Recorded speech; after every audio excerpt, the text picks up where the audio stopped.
Good morning, afternoon, or evening, y'all. Welcome to the first video of 2025. I'm so happy to have you all here with me. Today, I'm going to be sharing with you guys my January TBR. Now, granted, this TBR is very, very ambitious of me because of the amount of books I put on it, but I'm like really reading a lot right now. Especially on my Kindle. I've gotten so into reading on my Kindle because I can read so much faster when I'm not physically annotating at the same time as reading, and then I'll go back and put my annotations in. Anyway, I'm literally so excited about all the books on my TBR this month, so let's just get started. The first book I'm going to be putting on my TBR is Wild Eyes by Elsie Silver. I literally finished Wild Love at like 1 a.m. on January 1st. It was technically my first read of the year. I loved that book so much. I was so excited to be back in Elsie Silver's universe.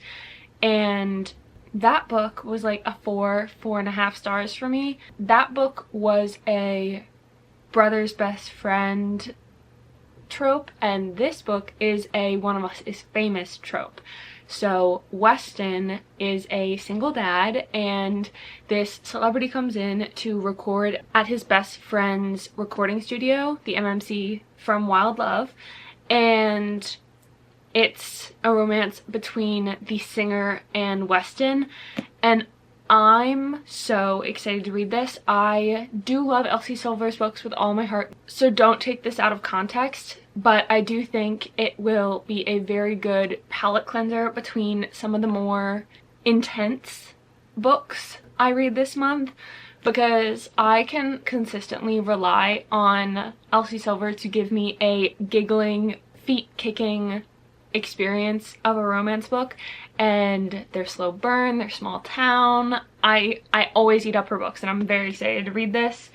And I also just want to read it before the next book in the series comes out. The next book I want to read, completely different track of mind, Gone Girl by Gillian Flynn. I have so often seen the monologue about a cool girl from the Gone Girl movie on TikTok. And the whole concept of Gone Girl, where this woman loathes her husband, essentially. She disappears herself to make it look like her husband killed her. And it sounds so good. It sounds like such a good feminine rage book. And I honestly think it's going to be so extraordinary. And I almost started listening to the audiobook last month, but the second I started reading it, I was like, I need to stop because I know I'm going to want to annotate this. So just today, I borrowed it on the Libby app so I can read it on my Kindle. So I'm so excited to read this. The next book we're going to talk about, I've been putting off for almost a year, but now that my incredible, amazing, gracious, generous older sister gifted it to me for Christmas, I feel like I have to read it now. And I do want to read it, don't get me wrong. It is Magnolia Park's Into the Dark. I have had this copy of Magnolia Park's Into the Dark since it came out. However, I read this series originally when it was the self-published covers, and I have all my annotations on these covers, and I didn't want to read it without having a book to put my annotations in. So I put a hold in the library app so I can read it on my Kindle, because I'm literally all about reading on my Kindle right now. And I'm going to read this book, hopefully. I mean, this book is going to wreck me. I already know that for a fact. So it should be fun. It should be a really fun time. This series is basically Gossip Girl with the toxicity and the wealth and all the things going on. The only thing that isn't as normal as Gossip Girl is there is a whole like crime scene going on. It's definitely much more featured in the Daisy Hates books, but Julian Hates, one of my favorite fictitious men of all time, did have a romance at one time with Magnolia, and there is a confrontation between them in this book, and I know it's going to completely shatter my heart, which is ultimately why I have not picked this book up for so long. But I am really excited to get to it. So I hope I can read this month.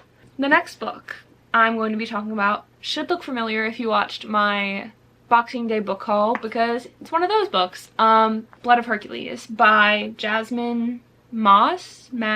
This sounds so good. I don't know what the character's name is, but it looks like her name is Alexis, and she lives in a world among titans, like all the gods, and it turns out she has blood of the titans in her, and she has to go to this academy, and everyone is basically out for her head, and it seems like it's a romance, dual POV, and I'm just so excited to read this. And according to I think it was Fairy Loot, this was one of their best books of last year, so I'm so excited to read this. I mean, I've discussed it so much at this point, but ever since I read Pride and Prejudice, I do not like really contemporary romances anymore. Hey guys, I'm editing. I just wanted to jump in here because I realized what I said was like very controversial, and granted, I do think there are still some contemporary romances that are really super incredible. For me personally, they're not my thing right now. So yeah, please don't come for my head on this. They feel very surface level to me at this point in my reading journey. So I've been like trying to find deeper connections in books and books that like actually make me feel something. And with that being said, I am going to be picking up From Lukov with Love by Mariana Zapata. This is obviously one of her slow burn books. All of her books are slow burn, but the reason this sounds so good to me is because I used to ice skate.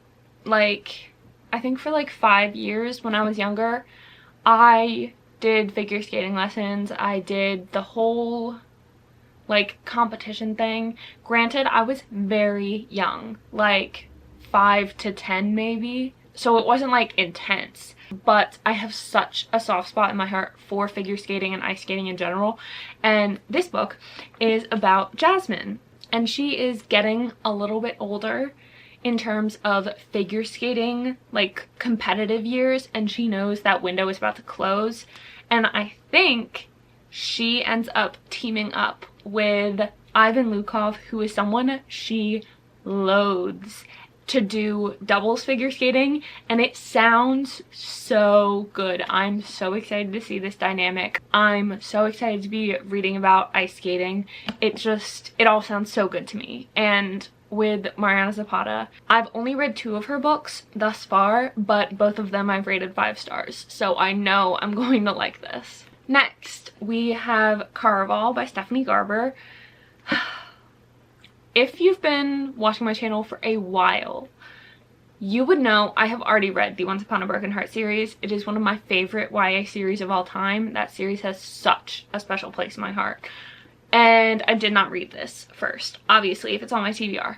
I have no regrets. That series was absolutely incredible, but now I want to read this. This book is about Scarlett, and she has lived a very sheltered life, not really ever leaving her island, and she's always dreamed of going to Caraval, which is like a festival, circus kind of spiel, I think, and her father ends up arranging a marriage for her, and she obviously hates the idea of it. I mean, I don't know many fictitious female characters that would enjoy the idea of that, but she ends up getting an opportunity to go to Caraval, and her sister turns out to be at the center of it. Her sister's gone missing, and everyone is looking for her sister before like the timer runs out. If you find her sister, you win, all that kind of stuff. It sounds so good. I'm pretty sure it's a romance between Scarlett and Legend, who is the orchestrator of Caraval.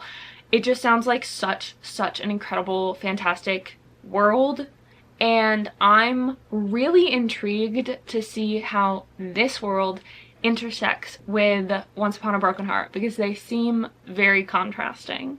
But I am excited. Let's talk about a nonfiction book now. I have one of my goals for 2025 to be reading like one nonfiction book, ideally every month, but I would settle for once every 2 months because I am not a nonfiction girly.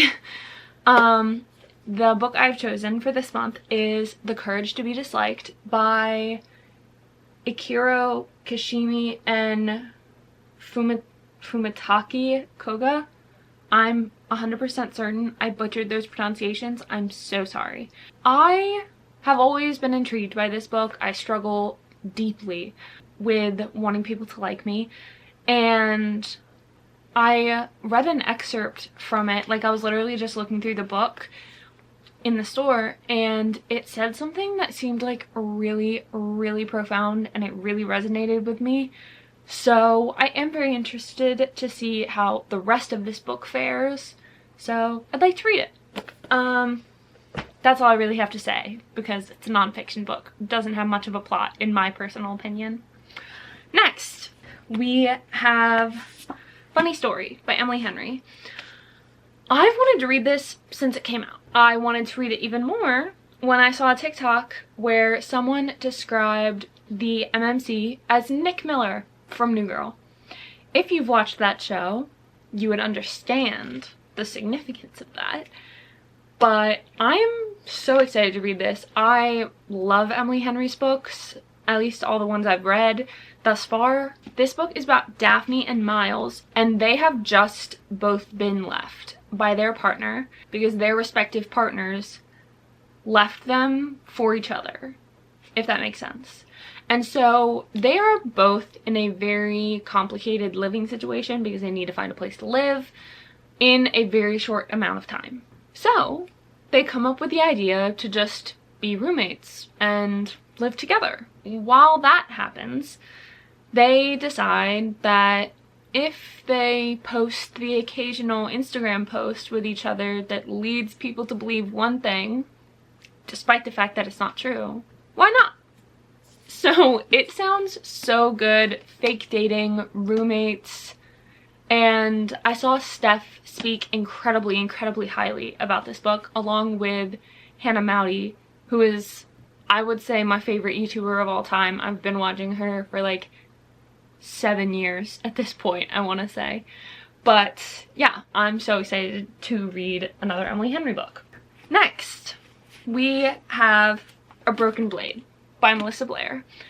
This book sounds so, so, so good.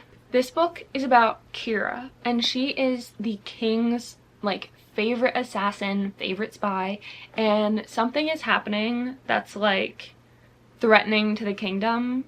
I think they call it the Shadow. She is sent to track down this Shadow, and in this journey, she ends up in the Feyland, and turns out it's not at all what she thought. She starts questioning everything. I think it's a romance as well. It just sounds so good, and I will always eat up a book about the Fae. Okay, these next two I'm gonna mention relatively briefly, and there's a specific reason for that. The Wicked King by Holly Black, second book in the Cruel Prince series. I adore Jude with all my heart. So excited to see more of her morally grayness in this book. So excited to see Cardan. Jude was kidnapped when she was a child, taken to the Fae world, and has grown up since she was a child. We pick up where the last book left off. Saving Six by Chloe Walsh. Third book in the Boys of Tommen series. This book follows Joey and Aoife. Joey is Shannon's older brother from Binding and Keeping 13. Aoife is the girl he's been in love with since the start of their schooling. The reason I'm very quickly mentioning these is because they may have been on my December TBR. If you have a problem with that, mind your business. You cannot tell me you have consistently always read every book on your TBR for every month. So yeah, I would really like to get to these this month if I have the time, given the amount of books that I've already discussed. But I'm 60% of the way through this book, and this book is not long. I'm sure I could read it relatively fast. Okay, now, this leaves me with the last book we're going to discuss for this video. This is arguably the book I am most excited about, and there's a very, very specific reason for that. it is because it is an ARC. When I literally got the email like 30 minutes ago that I was approved for an ARC of this book, I literally screamed in my car, scared the shit out of my husband. I'm so excited to read this, and it is A Fate Forged in Fire by Hazel McBride. I applied for this thinking there was no possible way I was going to get approved. I literally applied for it just because I was like, I literally thought to myself when I applied, I remember because it was like a week or so ago, I was like, it can't hurt. I mean, the worst they can say is no.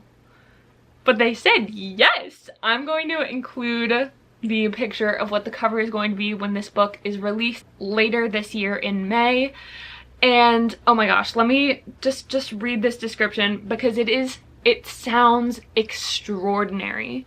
So it says, to become the first queen in centuries, a powerfully blessed blacksmith must use her wits and fire to overthrow the corrupt powers ruling her kingdom, while also fighting her growing desire for one of her dragon-riding adversaries. This is a Celtic-inspired romantasy duology. That alone has me hooked, but let me read more into it. It says, once a territory built on matriarchal rule and values, Tirtien has since grown frail from a long line of fruitless kings, the most recent of which have ruled under the influence of the true religion, an oppressive group who have steadily poisoned the region with their anti-magic teachings. Born to rule and blessed by fire, Amira has begrudgingly lived in hiding rather than risk her life in court, waiting in anticipation for the current king's death so she can bond to his dragon, claim her throne, and protect her people. But when the king dies and Amira is ready to take what is rightfully hers, her ambitious plan is foiled and she is thrust into a game of vicious politics and plots. Wait for it. Her biggest adversary is Prince Fiorin, a dragon rider and one of the most powerful fire wielders in the territory. Cold, arrogant, and blindly supportive of his corrupt family, he is everything Amira despises. But as chaos engulfs the court, they find themselves reluctantly entwined, forced to forge an uneasy alliance, one that quickly ignites into something more dangerous than either of them expected. Dude, it sounds so good. When I read that, I immediately applied for the ARC.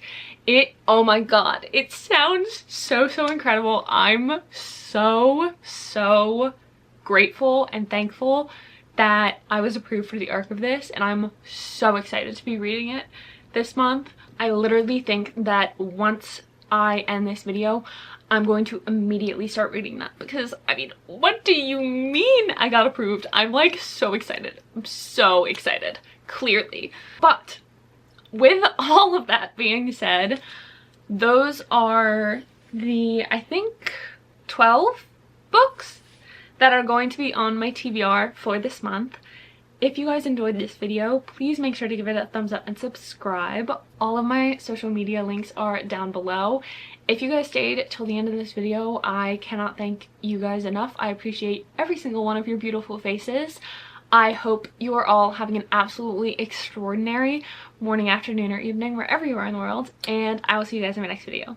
Bye!